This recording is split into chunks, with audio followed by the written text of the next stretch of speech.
Bienvenidos a Endopodcast, el podcast de la Asociación Colombiana de Endocrinología, Diabetes y Metabolismo. En este episodio hablaremos sobre tabaquismo y alcohol, tóxicos y comportamiento, un tándem deletérea, con el Dr. Alex Ramírez y el Dr. Farid Numa. Este podcast es patrocinado por Laboratorio Tena, marca líder en incontinencia. Advertencia: este material es exclusivo para el cuerpo médico. Todos los casos clínicos aquí presentados son únicos y es importante hacer su propia investigación. Bienvenidos. Buenos días, buenas tardes o buenas noches. Cualquiera que sea el tiempo para ustedes, bienvenidos. Bienvenidos a esta nueva entrega de podcast de la Asociación Colombiana de Endocrinología. Como bien saben, esto hace parte de una serie y esta vez nuestra entrega con seguridad cumplirá a cabalidad todas las expectativas. Esta vez hablaremos de tabaquismo y alcohol, tóxicos y comportamiento, un tándem deletérea. Como bien saben, el contexto esta vez es hablar del bienestar, endocrinología del bienestar. Y queremos abordar estos dos temas anclados a lo que sería la comprensión de las enfermedades crónicas no transmisibles y claramente su impacto en ellas. Y para tal fin, tenemos obviamente a nuestro invitado experto esta vez. Doctor Farid, ¿cómo me le va? Muy bien, ¿y tú, Alex, cómo te ha ido? Todo perfecto.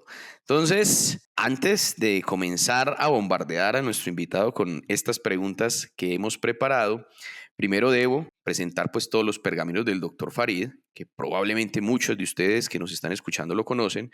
El doctor Farid Numa es médico psiquiatra, máster en medicina y fisiología del sueño, experto en inteligencia emocional y con amplia experiencia como docente en la Universidad Pontificia Bolivariana en la ciudad de Medellín. Como todos ustedes bien saben, aquí nos quitamos un poquito los pergaminos y es por nombre de pila que nos vamos a tratar. Entonces, Farid, bienvenido a este espacio y aquí lo que hacemos es aprovechar a nuestro invitado y quisiéramos empezar preguntándote qué tan frecuente son estos dos elementos del consumo de tabaco y el consumo de alcohol en general en la población. Bueno, Alex, antes de comenzar, pues darte las gracias a vos y a la Asociación Colombiana de Endocrinología por invitarme a este espacio, donde espero cumplir las expectativas y responder las preguntas que tenemos desarrolladas para el día de hoy. Sí, es una problemática muy frecuente y digamos que el tabaco es una sustancia que es ampliamente consumida en el planeta. 1.1 billones de personas lo consumen en el planeta y es el responsable de más o menos 8 millones de muertes al año. Estas son cifras que nos da la Organización Mundial de la Salud del 2024. En Colombia la situación, digámoslo, no es diferente. Tenemos una prevalencia del 8.3% para el tabaco, ¿cierto? Con algo que es bastante llamativo y es que la edad de inicio del consumo cada vez es menor. Estamos hablando entre 13 a 15 años para el cigarrillo y entre 12 a 14 años para el licor. Y cuando hablamos de la prevalencia para el licor, pues no tenemos una cifra muy exacta, pero en una encuesta poblacional reciente del 2023 se dice que más o menos el 84% de la población colombiana entre los 12 y los 65 años consume o ha consumido licor en algún momento de su vida. Farid, ahí me quedan, le digo pues que bastantes inquietudes y una de ellas es con este comportamiento tal vez con algunos rasgos epidemiológicos que asustan, tanto en prevalencia como incidencia, como en número absoluto de personas que digamos han consumido en algún nivel tanto tabaquismo como alcohol. Eso en los últimos años pues a nivel mundial, ¿eso se ha incrementado, ha disminuido, está estable o cómo es ese comportamiento recientemente, últimas décadas? El crecimiento ha sido exponencial. Además que de cierta manera y culturalmente, de cierta manera somos muy laxos y muy benevolentes con el alcohol y con el cigarrillo, ¿cierto? Son dos sustancias que en gran parte del planeta son lícitas, entonces digamos que el acceso a la sustancia termina siendo relativamente fácil y la exposición de nuestros menores a las mismas también es frecuente. Aunque se han dado políticas con respecto al consumo en sitios cerrados, con respecto al cigarrillo y la venta, tanto del cigarrillo como del licor para menores de 18 años, es una problemática que cada vez tenemos más y digamos que con respecto al alcohol es la sustancia en este momento que encabeza las listas en adicciones, ¿sí? Cuando hablamos de ya adicción, de una dependencia a sustancias, el alcohol es en este momento la número uno. Farid, ahí hay una cosa que me llama también bastante la atención, es que ese aspecto benevolente, muy de la mano de elementos culturales, hacen que en ocasiones no solo sea un consumo ocasional, sino que haya uso, abuso y hasta dependencia, tanto de alcohol como de tabaco. ¿Cuáles son esas diferencias entre esos tres aspectos, uso, abuso y dependencia? Alex, esa pregunta es súper importante y digamos que aquí ampliamos un poco el abanico, porque esto aplica tanto para cigarrillo como para licor, pero también para cualquier otro tipo de sustancia psicoactiva, marihuana, cocaína, alguna de las drogas de diseño que ahora tenemos pues tan popularizados en nuestra ciudad y en nuestro país y pues, en el planeta. Bueno, cuando hablamos de uso, hablamos de que es un consumo ocasional, ¿sí? Donde la persona simplemente hace acceso a la sustancia y la usa con un fin. Ejemplo, las personas que toman vino con el almuerzo o con la comida, que es muy de una cultura muy europea, muy mediterránea, ¿cierto? Cuando hablamos ya de abuso, es cuando ya hay consecuencias negativas con respecto a ese uso, ¿cierto? Y ya hay dificultades en la parte social, la persona empieza a tener dificultades con su familia, con su pareja, empiezan a tener ausentismo laboral o fallas laborales, o ya empezamos a tener consecuencias médicas importantes. Y pese a ellas, pues la persona continúa con el consumo de este tipo de sustancias. Y cuando ya hablamos de dependencia, esto es como sumatorio, es el abuso más tres signos o síntomas que aparecen. El primero es tolerancia. ¿Qué es tolerancia? Que cada vez la persona necesita mayor cantidad de la sustancia para recibir el mismo efecto que recibió en los primeros consumos.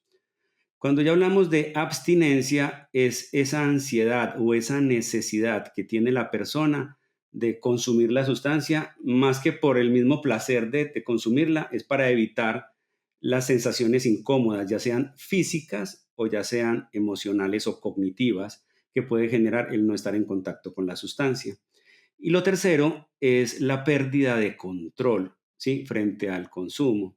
Estas personas que estando en sitios donde saben que no pueden fumar o que pueden traer consecuencias o que puede incomodar a otras personas, igual lo terminan haciendo. O las personas que empiezan a tomar y lastimosamente pues llegan como a ese punto de no retorno y hasta que no se acaba todo el licor, hasta que no pues llegan a una laguna mental asociado al consumo de licor o ya unos signos graves de intoxicación, no son capaces de parar. Farid, ahí hay algo que creo que vale la pena también resaltar y es que por ese también, por esa óptica benevolente que tenemos desde el punto de vista cultural, se pueden hacer un poco difusas el uso y el abuso. Por entonces la gente va pasando del uso al abuso y de un momento a otro, de manera transicional, va entrando en dependencia. Es así, o sea, puede no ser muy fácil de identificar porque no se tiene conciencia del proceso, ¿o me equivoco, Farid? Exactamente, exactamente. Así es tal cual. La tienes bastante clara. Porque como somos tan laxos con esto, entonces es normal que pues en cada reunión familiar pues haya un tema de consumo, ¿sí? Que alguien a una hora de la noche pues tenga que irse a exponerse para conseguir más licor, ¿cierto? Este tema de las fallas a nivel laboral pues dependiendo de tu rango o del rol que ejecutes en la empresa pues a veces es patrocinada por otros de tus amigos o tus compañeros. Entonces sí, hay mucha laxitud y hay mucha, de cierta manera, tolerancia al consumo, justamente por la parte cultural. Y si tú te pones a pensar, y es muy de nosotros, pues muy de nuestra cultura latina, cuando se va a hacer una fiesta, lo primero que se pregunta es qué se va a comer y segundo, qué se va a ofrecer de licor. A nadie le interesa si hay sillas suficientes para las personas o qué música se va a poner. Totalmente de acuerdo. Vale, hay otra cosa y es que uno quisiera en sus pacientes, en familiares, si ampliamos el espectro, en conocidos, en amigos, de pronto identificar cuáles pueden ser los factores de riesgo que predisponen ya un nivel de adicción. Y de pronto que nos contaras un poquitico sobre todas esas cascadas neurobiológicas que condicionan el desarrollo de una adicción. Sí, Alex, mira, con respecto a los factores de riesgo, uno de los más importantes es el inicio temprano o el contacto temprano con la sustancia. Recuerda que nuestro cerebro es un órgano que todavía sigue en desarrollo en la etapa de la adolescencia, preadolescencia y adolescencia y hasta un tiempito más. Entonces, todo contacto con estos tóxicos va generando una predisposición y una neuromodulación con respecto a la sustancia. Lo segundo es el tener familiares con dificultades, ya sea de abuso o de dependencia a las sustancias. Y no quiere decir que si en la familia el problema era el alcohol, no vaya a tener una dificultad con otra sustancia, con marihuana. No, eso es el mismo circuito, solamente que es la exposición de la sustancia que va a variar la dependencia. El tener un antecedente de un trauma, de un evento vital que haya generado un efecto pues, traumático en la persona y el tener, digámoslo, comorbilidades desde la parte de psiquiatría, especialmente ansiedad, depresión o trastorno por déficit de atención e hiperactividad. Nosotros en la parte de salud mental y toxicología, de cierta manera, estamos muy atentos con el tema del consumo de sustancias y para nosotros es un marcador muy importante cuando la persona, independiente del punto en el que esté, sea abuso o dependencia, usa la sustancia con un fin terapéutico. O sea, cuando la persona le dice, es que si yo no me tomo 2 aguardienticos en la noche, yo no duermo, o la persona que dice, si yo no me fumo un cigarrillo antes de la reunión, yo no entro tranquilo, hay que prender alertas porque a veces las personas piensan que están en un patrón de uso, como lo hablábamos anteriormente, y ya estamos en un patrón de abuso con un riesgo adicional y es ese efecto terapéutico que se busca en la sustancia. Con respecto a la parte neurobiológica, pues es inevitable no hablar del sistema de la recompensa, que es un sistema a nivel de nuestro cerebro que está en el área mesolímbica. Compone 3 áreas, el área tegmental ventral, el núcleo accumbens y la corteza prefrontal. Y esta área de la recompensa es el área que está implicada a un neurotransmisor que se llama la dopamina, ¿cierto? Y como bien saben, pues la dopamina es el neurotransmisor más importante en nuestro cerebro para el placer, pero también tiene que ver con temas de atención, de concentración. Y es por eso que el déficit de atención y el tema del abuso y la dependencia de sustancias está tan íntimamente relacionado y por eso terminan siendo enfermedades comórbidas o terminan siendo como una patología dual. Entonces, ¿qué es lo que ocurre? Cuando una persona está en contacto con la sustancia, aparece una cascada muy alta, hay un pico muy alto de dopamina y es ese influjo que tuvieron la primera vez lo que nuestro cerebro empieza a buscar posteriormente. Y es esa búsqueda constante a volver a tener ese high o ese momento de euforia o ese momento tan placentero que tuvieron. La trampa está en que ese momento tan placentero no vuelve a aparecer. Inicialmente las personas entran al mundo de las sustancias por lo rico, por el disfrute, por lo chévere, pero terminan enganchados o siguen con el consumo, ya no es tanto por el disfrute, es por evitar los signos o síntomas asociados a la abstinencia. Entonces, de un reforzador positivo que era inicialmente, termina siendo un reforzador negativo. Entonces, es por eso que es tan importante al máximo mantener alejados a nuestros niños, jóvenes, adolescentes y adultos jóvenes también, pues de la sustancia y que el contacto con ella sea pues lo más tardío posible, porque va a ser un factor protector significativo para el resto de su vida y más aún si tienen familiares con abuso o dependencia a las sustancias. Farid, ahí hay una cosa que vos explicas de manera muy magistral y es el componente neurobiológico. Eso de hecho condiciona que uno como clínico deba entender el por qué, entrarse en esas arenas movedizas y con esos límites tal vez tan difusos en la definición, en la identificación, hacen que para el paciente sea complejo porque ya no es cuestión de voluntad, ya hay un condicional neurobiológico de base. Es así, ¿no? Así es, y por eso nosotros siempre lo decimos, el único consumo que el paciente tuvo voluntariamente fue el primero. De ahí para adelante ya es un tema neurobiológico hiperactivado y que se asocia, como decíamos anteriormente, a depresión y ansiedad, y eso se escapa de la voluntad del paciente.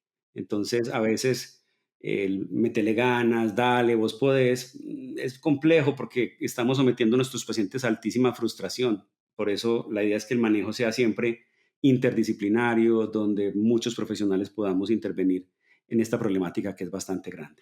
Y una pregunta más de curiosidad que otra cosa, Farid, es, sabemos que hay algunas sustancias que tienen un condicional mayor de adicción, ¿cierto?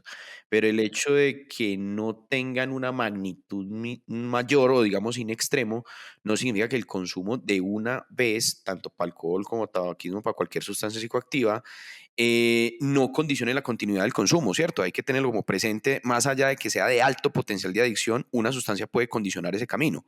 ¿Es así? Sí, como bien lo mencionas, hay sustancias que pues tienen un poder adictivo mucho más alto y digamos que entre todas que conocemos pues son los opioides, uno de los que más fuerza tienen en ese sentido, pero como bien lo mencionas, cualquier sustancia tiene un riesgo adictivo alto y si a eso le sumamos factor genético, pues factor familiar, y el momento del consumo. Es que es muy diferente la persona que tiene el acercamiento a la sustancia simplemente por un tema de entretenimiento, está con amigos, está pasando bien y no tiene ningún problema en su vida, a la persona que llega a ese mismo momento en una fase de tristeza, en un momento traumático o con un pico de ansiedad muy alto o con un trastorno de sueño, porque ahí el riesgo de pasar de abuso a dependencia es supremamente rápido, porque como decíamos anteriormente, ya se está utilizando la sustancia con un fin de mitigar un malestar, casi que con un fin terapéutico, pero digámoslo, mal terapéutico o mal adaptativo. Bueno, vamos a abrir aquí un universo que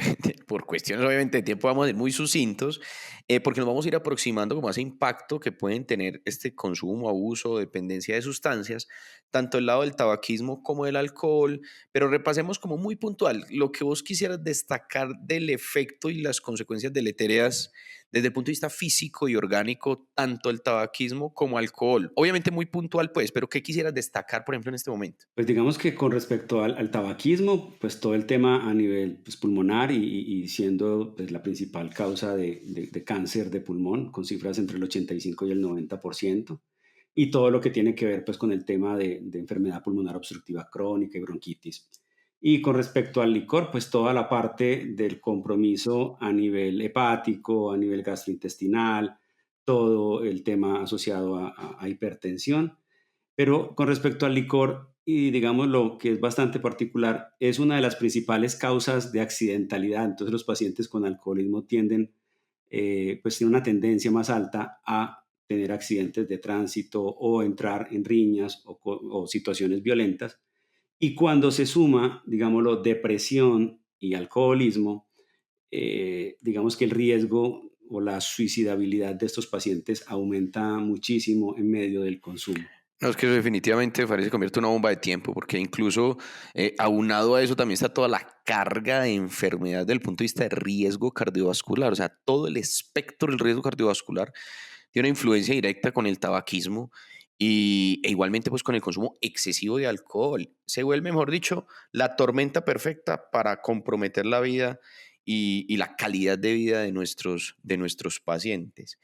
Ahí, hermano, sí le voy a decir que le voy a hacer como la más dura, porque sé que intentar hacerlo sucinto es retador, pero sí quisiera que nos contaras cómo afecta la salud mental, porque de ahí damos paso a qué impacto tiene sobre las enfermedades crónicas no transmisibles. Pero empecemos con lo primero. ¿Cómo impactan estas sustancias sobre la salud mental y sobre en general la psicopatología? Bueno, es curioso porque de cierta manera el alcohol, al ser un inhibidor de los inhibidores, porque ese es su mecanismo a nivel cerebral, o sea, inhibe lo que nos inhibe y por eso el que no habla, habla, el que no baila, baila, ¿cierto? Cuando consume licor, eh, hace, digámoslo, un match interesante con depresión, ¿cierto? Es como la sustancia que ayuda como a navegar de cierta manera un poco el tema depresivo, entonces hay una asociación interesante y fuerte entre trastorno depresivo mayor y todas lo que está dentro del espectro del trastorno depresivo. Y con respecto al tabaquismo, está muy, muy cercano al tema de la ansiedad. Y ahorita mencionabas algo muy interesante y es el tema de la parte de riesgo cardiovascular y toda la parte metabólica. Y lo curioso es que no es raro que se combine alcohol y cigarrillo, entendido que son sustancias antagónicas, ¿cierto?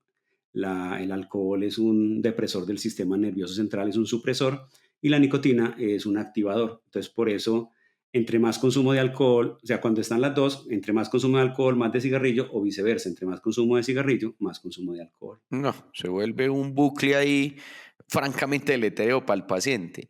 Y Fari, lo otro, o sea, todo este tipo de consumos afectan de manera directa en general las enfermedades crónicas no transmisibles. O sea, afecta hipertensión, afecta diabetes, afecta obesidad, afecta riesgo cardiovascular desde la parte comportamental o son cosas independientes. No, es una afectación directa por varios fenómenos y especialmente el tema de la adherencia. Alex, se ve muy comprometido cuando los pacientes están ya en un patrón de abuso o de dependencia, porque lo que uno ve y lo que la literatura nos muestra es que pasan cosas como que el paciente dice, no, privilegio el tomarme el licor o la fiesta.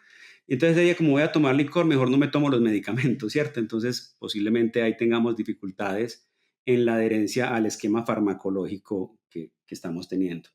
Pues lo segundo es también entender que el metabolismo del alcohol es hepático y podemos tener interacciones a nivel metabólico, a nivel de la citocromo P450 en el metabolismo de algunos de los medicamentos, entonces ahí tendríamos otro efecto asociado. Lo tercero es el tema del autocuidado, pues no hay forma de que el paciente tenga una buena plan de alimentación, que tenga una adherencia a ejercicio o actividad física, porque pues de cierta manera pues esto lleva a que el paciente después de un consumo en la fase posterior, en lo que llamamos el guayabo, pues no va a hacer actividad física o algunos sí se atreven y asumiendo un riesgo supremamente alto Te cuento que eso para nosotros es un reto y de infarto cara, estoy o seguro evento a todos esos colegas cerebrovascular. que nos están escuchando, se nos debe convertir casi que en una pregunta obligada dentro de la historia clínica que a veces se pasa por alto. Indagarlo de manera muy pragmática, ya sea como un hábito, como un uso, como consumo de sustancias, pero por lo menos darle la oportunidad al paciente que lo exprese, porque puede estar entrando en esas arenas difusas del uso y el abuso, no lo identifica y sí afecta directamente la adherencia en enfermedades crónicas no transmisibles. Bueno, María, entonces, ante ese escenario, pues uno que quisiera, pues no tener que llegar a generar terapias y tratamientos específicos para adicciones. Entonces, pues para eso sí queremos que nos des de pronto algunos tips importantes, prácticos y visionarios en cuanto a las estrategias de prevención. ¿Cómo la ves ahí que nos podrías resumir o consolidar? Sí, con respecto a la prevención, el primer paso lo mencionabas ahorita bastante bien y es la identificación. Nosotros no nos enseñan desde el pregrado a indagar un poco más a fondo a veces este tipo de problemáticas, pero el solo hecho de no quedarnos con la respuesta, ¿usted consume licor? Sí. ¿Cuánto? No, social. Sí, porque es que social puede, si el paciente es muy social, puede ser social todos los días y tener consumos bastante importantes. Entonces, es entrar un poco más allá en preguntar cuál es la sustancia que habitualmente consume, con qué frecuencia la consume, cuando lo consume llega a un estado de embriaguez o simplemente se toma uno o dos tragos, si ya entra en ese estado de embriaguez, con qué frecuencia lo hace, pues qué tan frecuente es, ha tenido lagunas mentales o ha tenido lo que llamamos el guayabo nervioso, el del temblor, el del susto y todas estas cosas. Esas son preguntas grandes que nos pueden dar una idea de si esta persona ya tiene un uso problemático, un abuso, una dependencia de la sustancia.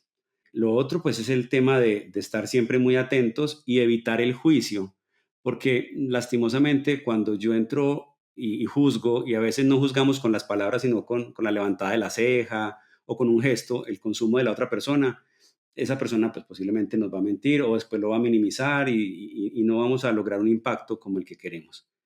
Entonces, es preguntar, es estar atentos, es saber que es una problemática que está allí, que no es solamente el licor, que también está el cigarrillo, que también está el café, ¿sí? Que también lo tenemos ahí como eh, medio soslapado porque también ya tenemos casos de cafeinismo, ¿cierto? Que es esa dependencia al café que cumple los mismos criterios, uso, abuso y dependencia, como el resto de las sustancias psicoactivas. Perfecto.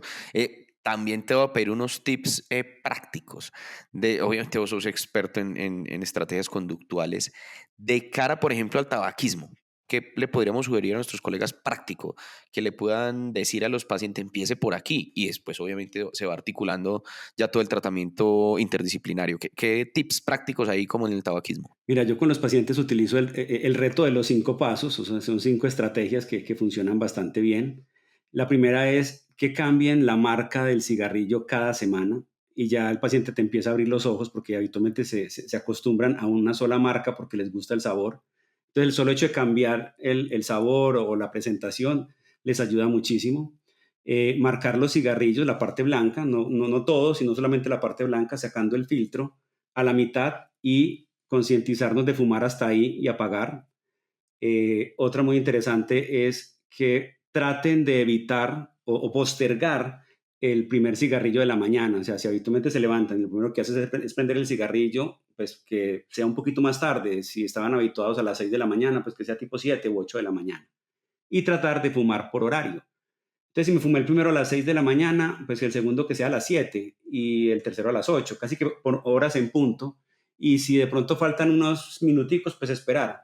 Empezar a enseñarle al cerebro que tenemos esa capacidad de postergar la gratificación, que lastimosamente es lo que pierden al tener el acceso rápido a la sustancia. Otra muy interesante es utilizar botellas de vidrio con tapa, importante la tapa, como ceniceros, ¿cierto? Entonces destapan la tapa, meten el cigarrillo, ahí se apaga y lo cierran. Y dejar allí, en el lugar donde habitualmente fuman, todos estos frascos o todas estas botellas con su tapa y que se haga como una especie de símil entre lo que está en las botellas, como esas cuscas o el ripio del tabaco, a lo que puede estar ocurriendo en sus pulmones. Y la última, y esta es muy interesante, es decirle al paciente que por favor fume al revés, o sea, con el cigarrillo mirándolo hacia él y el filtro hacia afuera, y con la mano cambiada, o sea, con la mano, si es diestro, con la mano izquierda, y si es zurdo, pues con la mano derecha. Todo esto, ¿para qué lo hacemos? Es para, de una manera conductual y bastante práctica, mostrarle al cerebro que está fumando, porque él lo único que está sintiendo es que le está entrando una sustancia que se llama nicotina. Cuando yo empiezo a meterle trabas con el cambio del sabor, con cambiarle la mano, con fumar al revés, con tener que esperar para el siguiente cigarrillo, el cerebro ya es un poco más consciente y el paciente puede generar un freno conductual un poco más eficiente. No, Farid, hermano, le digo pues que yo estoy aquí súper amañado y estoy seguro que los que nos están escuchando también, pero ya producción me está haciendo señas que nos estamos pasando. Entonces, sí te voy a pedir un último favor aquí, es llegar a sugerirle al paciente esas estrategias conductuales, como esos 5 pasos que nos acabas de mencionar, revisten, digamos, la necesidad de una entrevista motivacional.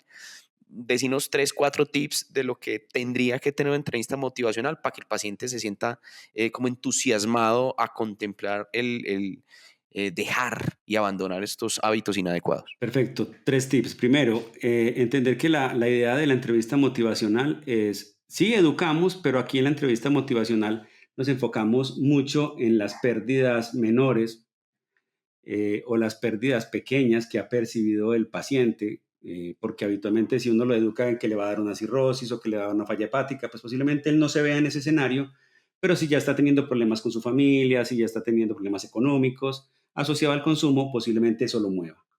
Lo segundo es no le tengamos miedo a la discrepancia, que un día el paciente dice, sí, hoy voy a cambiar, y al día siguiente dice, no, doctor, doctora, no, volví a consumir.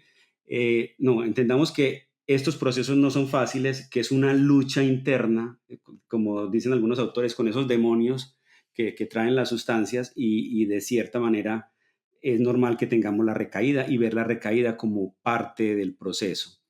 Y lo tercero, trabajar durísimo la autoeficacia, o sea, que el paciente sea el que tome la decisión del reto que se va a poner. Si va a bajar de 10 cigarrillos a 5, si va a disminuir el consumo de 4 veces al mes a 1, que él tome la decisión y sienta que está logrando. Ese es el concepto de autoeficacia. Tomar decisiones y sentir que logro. Cuando el paciente siente que es capaz de tomar como la gestión o el control de su proceso, tenemos paciente y tenemos proceso y tenemos mejores metas desde la parte cardiovascular, tenemos mejores metas desde el control metabólico, tenemos paciente y eso es súper importante. Excelente. Como han podido ver todos nuestros colegas, pues hemos recorrido en estos minutos muchos elementos. Tal vez aquí tengo algunos que quisiera destacar. Lo primero es que es un problema actual de salud pública a nivel mundial y que tristemente cada vez viene siendo peor en las últimas décadas. Pasamos por esas definiciones de uso, abuso y dependencia que son, como lo hablábamos, arenas movedizas que tenemos que identificar muy bien el paciente en dónde está. ¿Por qué? Porque suceden elementos neurobiológicos que Farid nos los contó muy bien, que condicionan procesos que se convierten en una condición patológica que hace difícil que nuestro paciente controle los impulsos y controle la intención simplemente por voluntad. Vimos las consecuencias físicas, vimos las consecuencias en salud mental y vimos el impacto negativo claro en la adherencia en las enfermedades crónicas no transmisibles. Y en el segmento final, Farid de manera muy magistral nos mostró tips prácticos, estrategias, retos de 5 pasos, tips en entrevista motivacional y cómo permitir enganchar al paciente en ese tratamiento. Farid, no sé si nos quieras dar un mensaje final, 30 segundos, para todos nuestros colegas de cara a enfrentarse a los hábitos inadecuados, al uso, al abuso y a la dependencia de alcohol y tabaco. Claro que sí, Alex. No, primero decirles que hay que estar atentos, que no es algo que no sea una realidad, está en medio de nosotros y que culturalmente, lastimosamente, se minimiza. 2, saber que no están solos, que es importante el acompañar al paciente, que es importante identificarlo. Y cuando ya tenemos esa parte, recuerden que cuentan con el área de salud mental, desde la parte de psicología, desde la parte de psiquiatría, donde podemos acompañarlos y poder acompañar al paciente en ese proceso tan bonito y tan interesante que es salir de esta problemática tan grande. Lo tercero es saber que a veces queremos hacer muchas cosas, pero nos vemos limitados con el tiempo. Pero el solo hecho de escuchar a nuestros pacientes, el solo hecho de estar ahí atentos y hacerlos conscientes de una problemática puede cambiar la vida de esos pacientes y puede cambiar mucho el pronóstico de otras enfermedades cardiometabólicas que pueda tener. Entonces, estar atentos a escuchar y acuérdense que cuentan con la parte de salud mental para acompañarlos en este proceso. Excelente, Farid. Muchísimas gracias y obviamente muchísimas gracias a todos los colegas que se han conectado con estos contenidos y como bien saben, vendrán entregas futuras igual de interesantes que esta. Muchísimas gracias y hasta la próxima. Esto fue Endopodcast. Los invitamos a conocer más contenidos en la web www.endopodcast.org. Síganos en nuestro Instagram @aceendocrino. Nos reencontraremos brevemente en una nueva dosis de Endopodcast. Gracias por escucharnos.